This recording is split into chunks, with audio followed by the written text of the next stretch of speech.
ఏపీలో పల్లె వెలుగు బస్సుపై ప్రభుత్వం కీలక నిర్ణయం తీసుకుంది. రోడ్డు రవాణా శాఖ అధికారులు, ఆర్టీసీ అధికారులతో సీఎం చంద్రబాబు సమీక్ష సమావేశం నిర్వహించారు. ఏపీఎస్ఆర్టీసీలో ఇకపై కొత్తగా ప్రవేశపెట్టే ఎలక్ట్రిక్ బస్సులు పల్లె వెలుగులకు చెందినవైనా సరే తప్పనిసరిగా ఏసీవే ఉండాలని ముఖ్యమంత్రి చంద్రబాబు అధికారులకు ఆదేశించారు. ఇక వచ్చే ఆర్థిక సంవత్సరంలో ప్రవేశపెట్టదలిచిన 1450 బస్సులను కూడా ఈవీఏ కొనుగోలు చేయాలంటూ కూడా స్పష్టం చేశారు. ఇక అంతేకాకుండా రానున్న గోదావరి పుష్కరాలను దృష్టిలో పెట్టుకుని గోదావరి జిల్లాలో ఈవీ ఛార్జింగ్ స్టేషన్లను ముందుగా ఏర్పాటు చేయాలని, వీటికి సంబంధించి త్వరలోనే టెండర్లను కూడా పిలవాలి అని ఈ సందర్భంగా అధికారులకు సూచించారు. ఇక ఏపీఎస్ఆర్టీసీలో ప్రవేశపెట్టే ఈ బస్సులు రోడ్ మ్యాప్పై సచివాలయంలో అధికారులతో సీఎం చంద్రబాబు సమీక్ష సమావేశాన్ని నిర్వహించారు.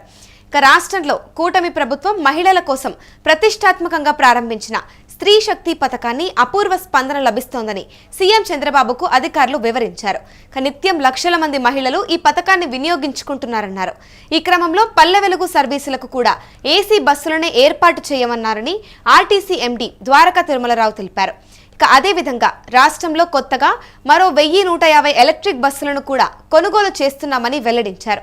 అందుకుగాను ఆయా డిపోల్లో ఎలక్ట్రిక్ బస్సులను సమర్థవంతంగా నిర్వహించేందుకు కావాల్సిన మౌలిక వసతులను కూడా సైతం సిద్ధం చేస్తున్నట్లు తెలిపారు.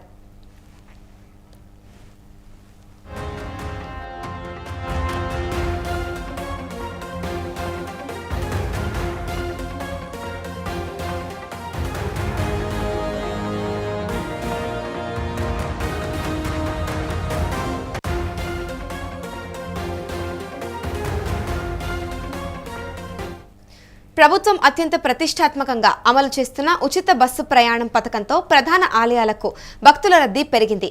కాకినాడ జిల్లాలో ఉన్న ప్రముఖ పుణ్యక్షేత్రమైన అన్నవరం ఆలయంలో నిర్వహించిన ఉచిత సామూహిక వరలక్ష్మి వ్రతాల కార్యక్రమంలో స్త్రీ శక్తి పథకం ప్రభావం స్పష్టంగా కనిపించింది. అంచనాలకు మించి 10,000 మందికి పైగా మహిళలు పాల్గొన్నారు. వివిధ ప్రాంతాల నుంచి పల్లె వెలుగు ఎక్స్ప్రెస్ బస్సుల్లో అన్నవరం వచ్చినటువంటి మహిళలతో ఆలయ ప్రాంగణమంతా నిండిపోయింది. అన్నవరం కొండ దిగువ నుంచి కొండపైకి దేవస్థానం ప్రత్యేక బస్సుల్లో మహిళలను తీసుకువెళ్లారు. ఇక తూర్పు గోదావరి జిల్లా నుంచి భద్రాచలానికి అంతర్రాష్ట్ర సర్వీసులుగా నడుస్తున్న మరో 9ంటికి స్త్రీ శక్తి పథకం వర్తించేలా ఆర్టీసీ నిర్ణయం తీసుకుంది. రాజమహేంద్రవరం, గోకవరం డిపోల నుంచి మారేడుమిల్లి మీదుగా భద్రాచలం నడిచే మొత్తం 7 సర్వీసులకు ఏటపాక వరకు పొడిగించారు. రాజమహేంద్రవరం డిపో నుంచి కుక్కునూరు మీదుగా భద్రాచలం వెళ్లే మరో 9 ఎక్స్ప్రెస్ బస్సులకు ఈ పథకాన్ని అమలు చేయనున్నారు. దాంతో ఇక్కడ నుంచి అటు భద్రాచలంతో పాటు ముంపు మండలాలకు సైతం ఆర్టీసీ బస్సులో రాకపోకలను సాగించే మహిళా ప్రయాణికులకు ఎంతో ప్రయోజనం చేకూరనుంది.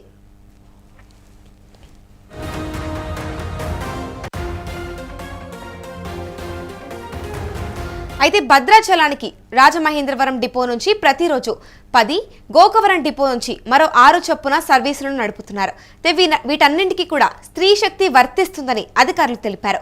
పథకం అమలు కాకముందు జిల్లాలోని 4 డిపోల నుంచి తిరిగే అన్ని స్కెడ్యూల్ సర్వీసుల్లో కలిపి రోజుకు సగటున 32,000 మంది మహిళా ప్రయాణికులు సాగించారని, ఇప్పటికీ ఆ సంఖ్య కూడా పెరిగిందంటూ కూడా తెలిపారు. ఇక ప్రస్తుతం అయితే ఇటు ఎలక్ట్రిక్ బస్సుల ధరలు, నిర్వహణ వ్యయం అధికంగా ఉండడంతో కేంద్ర ప్రభుత్వమే నోడల్ ఏజెన్సీగా వ్యవహరిస్తుందన్నారు. పీఎం ఈ సేవ కింద దేశవ్యాప్తంగా వివిధ రాష్ట్రాల నుంచి వివరాలను సేకరించి కేంద్రమే టెండర్లు పిలుస్తుండడంతో తక్కువ ధరకే బస్సులను అందుబాటులోకి వస్తున్నాయి.